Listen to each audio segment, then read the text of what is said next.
Vous êtes-vous déjà demandé pourquoi certaines personnes semblent être irrésistiblement attirées par d'autres, même lorsqu'elles savent que cela peut les mener à la destruction? Ou pourquoi certains choix, aussi tentants soient-ils, peuvent avoir des conséquences dévastatrices qui durent toute une vie? Dans un monde où l'immoralité sexuelle et la sensualité sont célébrées et même encouragées, résister à ces tentations peut sembler une tâche herculéenne, surtout pour ceux qui ne partagent pas une foi chrétienne. Dans notre voyage à travers la Bible, nous rencontrons des histoires qui ne sont pas seulement des récits du passé, mais des miroirs de nos propres vies et des choix que nous faisons. L'une de ces histoires est celle d'un roi sage, Salomon, qui, malgré sa sagesse, a été attiré par de nombreuses femmes, certaines l'ayant conduit sur des chemins qu'il n'aurait jamais dû emprunter. Et il y a aussi l'histoire de Joseph, un homme d'une intégrité inébranlable, qui a résisté à la tentation même lorsque tout semblait être contre lui. En examinant ces histoires bibliques, nous découvrons des leçons profondes sur la nature de la tentation, les conséquences de nos choix et le pouvoir rédempteur de la résistance et de la droiture. Et tandis que nous plongeons dans ces récits, nous commençons peut-être à voir des reflets de nos propres luttes, tentations et triomphes. Mais voici la grande question. Que peuvent nous enseigner ces histoires aujourd'hui? Comment les choix et les tentations d'il y a des milliers d'années résonnent-ils encore dans nos vies modernes? Et le plus important, comment pouvons-nous apprendre des erreurs et des triomphes des autres pour tracer un chemin de sagesse et d'intégrité dans notre propre voyage? Restez avec nous car il y a un mystère en particulier que je promets de révéler. Quelque chose que Salomon a découvert et qui peut changer la façon dont nous nous voyons et les choix que nous faisons. Si vous êtes aussi excité que moi à l'idée de dévoiler ce mystère, mettez un like à cette vidéo et abonnez-vous à la chaîne pour ne manquer aucun de nos futurs épisodes. Salomon nous a donné des conseils précieux sur les femmes en qui on ne peut pas faire confiance. Tout comme nous valorisons la parole de Dieu, nous devrions écouter lorsque des personnes sages comme Salomon partagent leurs expériences. Comprenons le type de femme qui, selon lui, ne mérite pas confiance. La Bible parle déjà de femmes qui peuvent causer des problèmes, mais concentrons-nous sur ce que Salomon a dit. À la fin, nous parlerons de la femme vertueuse. Salomon savait de quoi il parlait. Il avait 700 épouses et 300 concubines. Oui, cela fait un total de 1000 femmes dans sa vie. À la fin de sa vie, il a dit « Tout est vanité ». Malgré avoir vécu avec tant de femmes, il a senti que beaucoup d'entre elles n'apportaient pas le vrai bonheur. C'est pourquoi, quand il donne des conseils sur les femmes, il est bon de prêter attention. Dans le livre des Proverbes, Salomon décrit la femme idéale. Elle vaut plus que des pierres précieuses, travaille dur et prend bien soin de sa maison. Il dit aussi que cette femme est quelqu'un en qui on peut avoir confiance, elle est affectueuse et rend toujours son mari heureux. Dans l'Ecclésiaste, il admet avoir mal choisi certaines femmes. Il conseille de ne pas se laisser emporter seulement par l'apparence, mais de chercher une femme au bon cœur et intelligente. L'idée est de trouver quelqu'un de loyal et qui partage nos valeurs. Amis, les conseils de Salomon sont aussi utiles aujourd'hui qu'à son époque. Choisir avec qui nous allons partager notre vie est très important. Cette décision influencera notre vie pendant longtemps. Regardons un peu plus ce que Salomon a dit sur les femmes dans Proverbes 23, 27, 28. Il met en garde contre la femme immorale et la femme infidèle. Les comparaisons qu'il utilise sont fortes. Il dit que la femme immorale est comme un trou profond et que la femme infidèle est comme un piège. Elles peuvent sembler intéressantes au début, mais peuvent causer beaucoup de problèmes. Dans le passage des Proverbes, il parle de deux types de femmes, celle qui n'est pas loyale et celle qui ne s'engage pas vraiment. Les deux sont problématiques et peuvent causer beaucoup de maux de tête. La femme qui n'est pas loyale est comme un trou où l'on peut tomber et se blesser. La femme qui ne s'engage pas peut sembler bonne au début, mais montre ensuite son vrai visage et cause des problèmes. Il dit que cette femme fait que plus d'hommes soient infidèles. Alors, ce que Salomon essaie de nous dire, c'est de faire attention en choisissant notre partenaire. Nous devons regarder au-delà de l'extérieur et voir le cœur de la personne. Choisir quelqu'un qui nous fait du bien et qui partage des valeurs similaires aux nôtres. C'est une décision qui affectera le reste de notre vie alors il vaut mieux faire le bon choix. Enfin, souvenez-vous toujours des enseignements de Salomon et comment lui, avec sa vaste expérience, a tenté de nous guider vers le meilleur chemin en amour. L'enseignement du roi Salomon sur les risques de l'immoralité sexuelle est direct et pertinent. Les conséquences de cette imprudence peuvent détruire des relations, démanteler des familles et, même, dévaster des vies entières. Les ramifications sont vastes, n'impactant pas seulement l'individu, mais aussi tous ceux qui l'entourent. L'épouse de Potiphar, mise en évidence dans la Bible, est un exemple cristallin du type de femme mentionnée dans Proverbes 23, 27, 28. Elle n'est pas seulement un personnage des Écritures, mais aussi un rappel vivant des risques de la séduction et des répercussions de succomber à celle-ci.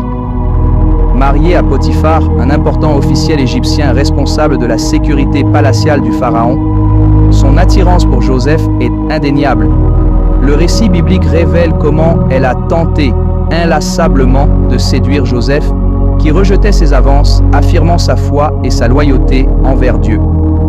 Considérant que Joseph est resté dans la résidence de Potiphar pendant 11 ans, il est possible que ces tentatives de séduction aient eu lieu tout au long de cette période, montrant la ténacité de sa résistance. Cependant, lors d'un épisode particulièrement intense, lorsqu'elle a tenté de forcer Joseph, il a réussi à s'échapper, laissant son manteau entre ses mains.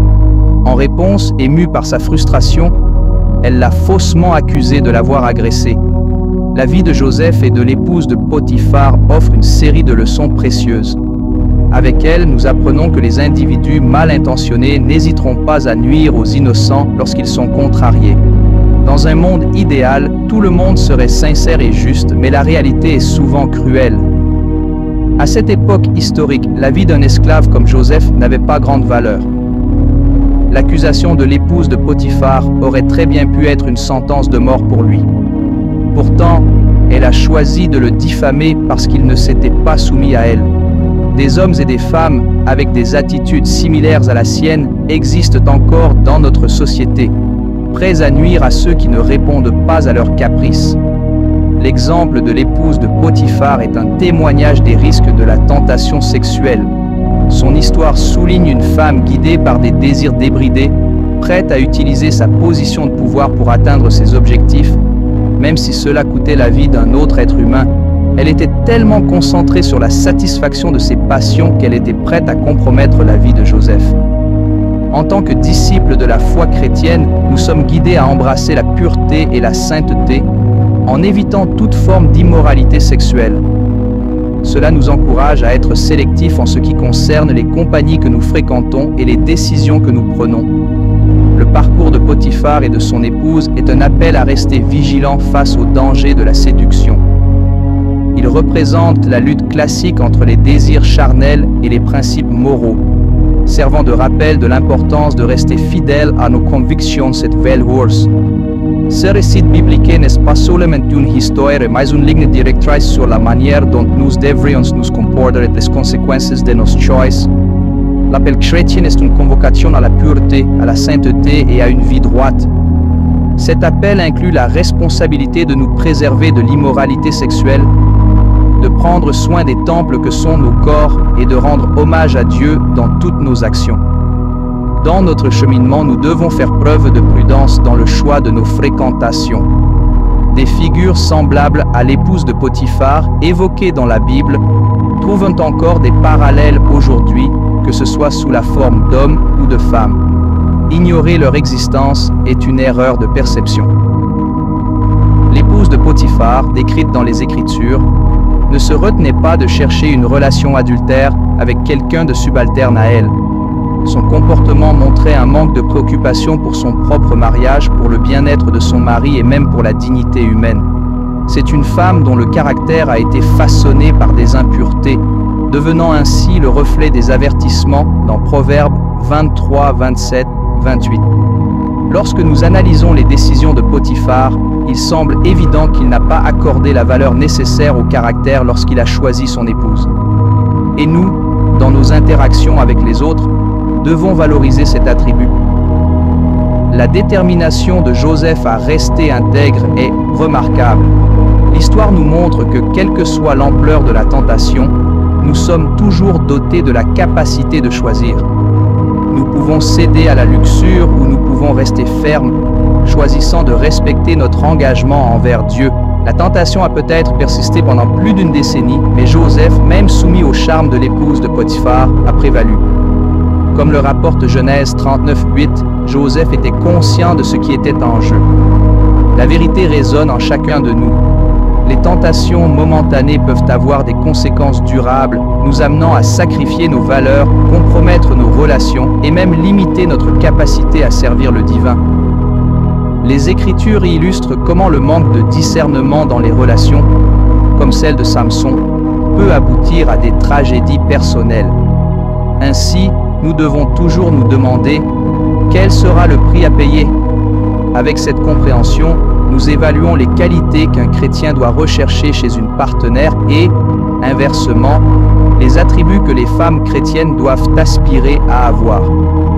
Malgré les complexités de notre monde, il existe encore des femmes vertueuses alignées avec Dieu, dotées d'intégrité et de gentillesse. Si vous avez la chance d'avoir une de ces femmes dans votre vie, que ce soit comme épouse ou fille, sachez la valoriser et l'aimer. Contrairement aux voix pessimistes, Dieu n'a pas cessé de bénir le monde avec de telles femmes. Proverbe 11:16 exalte la femme gracieuse, la décrivant comme digne d'honneur. Cette femme respire la gentillesse, la décence et la civilité. Elle est la compagne idéale pour tout homme chrétien. Même dans une société qui semble être en déclin moral, Dieu maintient sa promesse en réservant pour lui et pour ses enfants des femmes d'intégrité. La guidance divine peut, en effet, conduire à nommer la présence d'une telle femme. Les enseignements de Proverbes 17:22 nous rappellent que Maria Gebeni est un don divin. Une femme gracieuse contrairement aux figures infâmes de la Bible comme Vasti et Jézabel reste fidèle à son engagement, aide et soutient son mari dans son voyage spirituel. Ce proverbe intemporel souligne l'essence de la véritable féminité. Une femme qui incarne la gentillesse, l'élégance et la grâce mérite tout honneur et respect. Être gracieuse est synonyme de délicatesse et d'attention dans la manière dont nous interagissons avec les autres. Cela implique une attitude polie, un esprit compatissant et une empathie authentique pour les personnes que nous rencontrons. Cette vertu, qui reflète l'amour inconditionnel du Christ, devient malheureusement rare dans notre société contemporaine. Le concept d'honneur, si présent dans les Écritures, est intrinsèquement lié à ce trait. L'honneur évoque une profonde admiration pour quelqu'un qui, à travers son caractère et ses actions, démontre de la dignité. Bien qu'il soit une reconnaissance acquise avec effort, l'honneur est aussi une qualité facilement compromise. Dans ce contexte, Proverbes 31:10-11 présente la figure de la femme vertueuse, une incarnation de la moralité et du caractère inébranlable. Femme vertueuse, qui la trouvera? Sa valeur dépasse de loin celle des rubis. Le cœur de son mari a confiance en elle, ainsi il ne manquera de rien. Ces versets révélant que l'estime de cette femme transcende celle des richesses tangibles.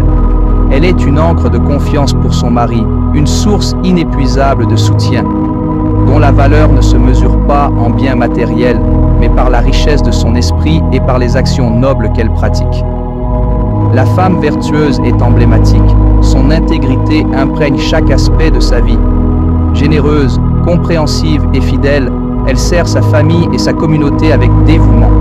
Elle est un pilier de foi, sa vie étant profondément ancrée dans sa connexion avec Dieu.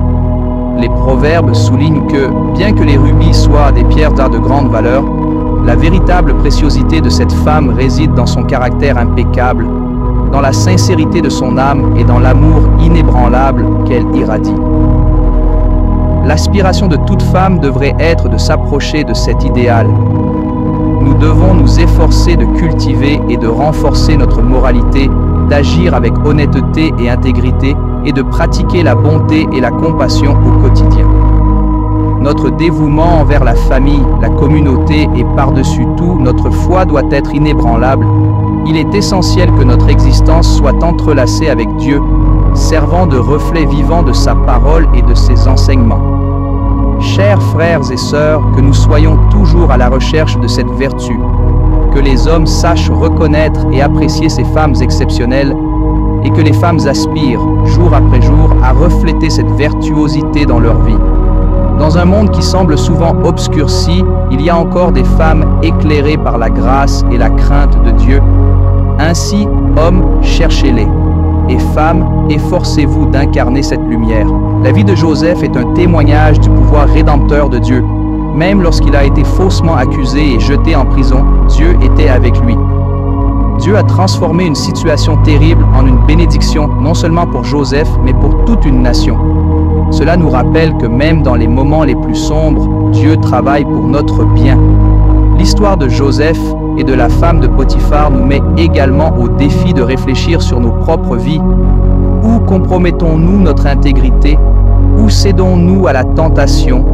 Et comment pouvons-nous, comme Joseph, choisir d'honorer Dieu en toutes circonstances? En tant que chrétiens, nous sommes appelés à vivre des vies de pureté et d'intégrité. Nous sommes appelés à être lumière dans un monde obscur et à refléter le caractère du Christ dans tout ce que nous faisons.